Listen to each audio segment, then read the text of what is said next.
कपड़े धोने वाली बहू। शादी के पहले से ही विभा को कपड़े धोने का बड़ा शौक था। कभी नल के नीचे तो कभी तालाब के पास। अरे मेरी नीली वाली लुंगी नहीं दिख रही है।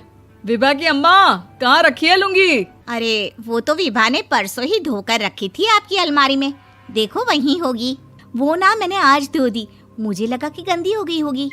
अरे कैसे गंदी हो गई थी? उसे तो मैंने पहना भी नहीं। हे भगवान, इस लड़की के कपड़े धोने की आदत से परेशान हो गया हूँ मैं। जितना तो घर में राशन नहीं आता, उससे कहीं ज्यादा डिटर्जेंट पाउडर का खर्चा है। इसकी शादी करवा दो, शादी जाए अपने घर में ही करे काम, फिर चाहे घर के कपड़े धोने हो या पूरे गांव के। हाँ ठीक बोल रही हूँ, देखता हूँ मैं कोई लड़का। वो दिन भी आ जाता है जब विभा को देखने लड़के वाले आ जाते हैं। लड़की मुझे अच्छी लगी। होने वाली सास कहती है, बेटी अगर कुछ पूछना है तो पूछ लो। वैसे तो हमारी लड़की बहुत ही शर्मीली है, जो बोल दो वो मान लेती है, इसे क्या पूछना होगा।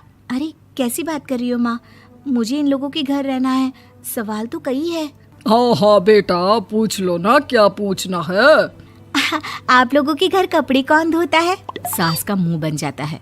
देखो, अगर तुम ये कहना चाहती हो कि तुम्हें कपड़े धोने नहीं आते तो सुन लो, कपड़े मैं ही धोती हूँ, लेकिन तुम्हारे आ जाने के बाद मैं रुमाल तक नहीं धोऊंगी। अरे चुप रहना भाग्यवान, बहू बेचारी घर आई नहीं, उसे डराना शुरू कर दिया। वो क्या है ना बिटिया, अभी तक तो ये कल्लू की माँ ही धोती थी, लेकिन अब तुम्हारे पापा तो दहेज में वॉशिंग मशीन देंगे ही। तभी विभा की माँ बोल पड़ती है, सवाल भी पूछा तो क्या। वैसे भाई साहब, मशीन की तो फिर भी कपड़े धोने की कैपेसिटी होती है। मतलब जो बिटिया दे रहे हैं ना विभा, इसे कपड़े धोने का बहुत शौक है। ये आप लोगों के क्या, आस पड़ोस गांव मोहल्ले सबके कपड़े धो दे और उफ तक ना करे। बाहर देखा नहीं आपने कितने कपड़े सूख रहे हैं? सब हमारी बिटिया ने ही तो धोए हैं। बस भी करो ना माँ, शर्म आ रही इतनी तारीफ सुनकर। और तो और एक दाग निकाल कर दिखाओ तो मान जाओ। हाँ अच्छा, माफ करना बेटा, मैंने गलत समझा। हमें तो रिश्ता बहुत पसंद है। और ऐसे जुड़ जाता है रिश्ता कपड़े धोने का शौक रखने वाली विभा का। उसकी शादी हो जाती है कोयला फैक्ट्री में काम करने वाले कल्लू के साथ। शादी के बाद अचानक विभा चिल्लाती हुई सास के पास आती है। सासू माँ, अरे सासू माँ कहाँ है आप? ये तो धोखा है, धोखा दिया आप लोगों ने मुझे।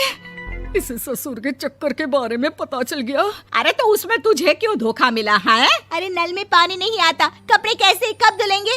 अच्छा, तू पानी नहीं आ रहा उसकी बात कर रही है। तो आपने क्या सोचा? कुछ नहीं। अच्छा, तेरी माँ ने कहा था कि कपड़े धोने का शौक है तुझे, याद आया मुझे। शौक बोलकर कपड़े धोने वाले मेरे जुनून को कम ना आके सासू माँ, कपड़ा धोना मेरा गुरूर है। तभी पति भी वहाँ आ जाता है। अभी मैंने इसे सनी देओल की फिल्म दिखाई है, उसी के डायलॉग मार रही है माँ। अच्छा सुन, साफ साफ बता रही हूँ, पानी सुबह 4 से 6 और शाम को 10 से 12 आता है, समझी? विभा टाइमिंग सुनकर हैरान हो जाती है। ये क्या भूतों का मोहल्ला है? सुबह 4 बजे उठकर कौन कपड़े धोता है? 4 बजे टंकी में पानी जाता है, फिर सारा दिन धोना ना, किसने मना किया? अरे कैसी बात कर रही हैं? 200 लीटर की टंकी में कितने कपड़े धो लूंगी मैं? सुबह ही उठ जाऊंगी मैं। अब क्या था, विभा सुबह 4 से लेकर रात के 12 बजे तक कपड़े ही धोती रहती। एक रोज सास पड़ोस से निकलकर कहीं जा रही होती है कि साथ वाली कहती है, हाँ कल्लू की माँ, जरा ये बताओ कि 2 साड़ी है, 2 ब्लाउज और एक पेटीकोट और एक नाड़े वाला लंबा कच्छा। हाँ तो? अरे तो क्या, कितना लोगी धुलाई ये बताओ। धोबन दिख रहे हैं हम क्या?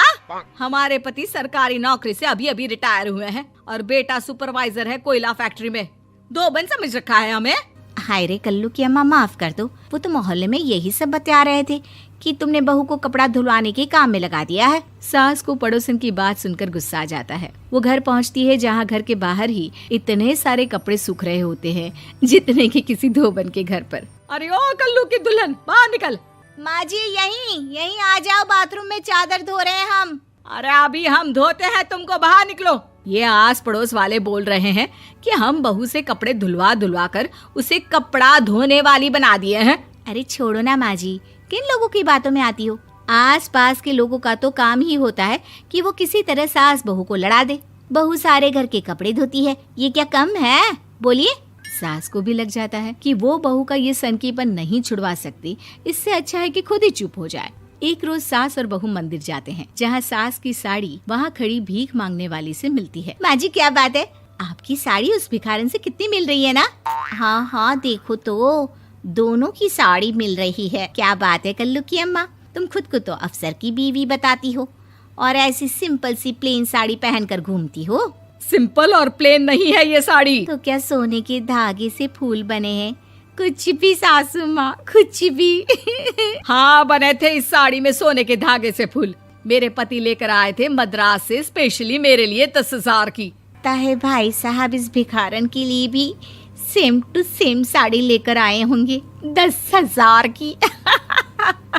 सास उस वक्त तो कुछ नहीं कहती, लेकिन बहू के साथ घर आती है और अलमारी से एल्बम निकाल कर लाती है। ये साड़ी देख रही है, ये वही साड़ी है जिसे मैंने अभी पहना था। इस साड़ी में ये जो चमकदार फूल दिख रहे हैं ना, ये सोने के धागों से काढ़े गए हैं। लेकिन तू लोकल वॉशिंग मशीन ब्रश से घिस घिस कर सारे फूलों को निकाल कर साड़ी प्लेन कर दी। मुझे माफ कर दीजिए सासू माँ। और तो और, जब मैंने तुझे तेरी गलती के लिए कुछ नहीं कहा, लेकिन तूने तो सबके सामने मेरा मजाक ही बना दिया। क्यों? बहू को समझ में आ जाता है कि अब से उसका कपड़े धोना बंद।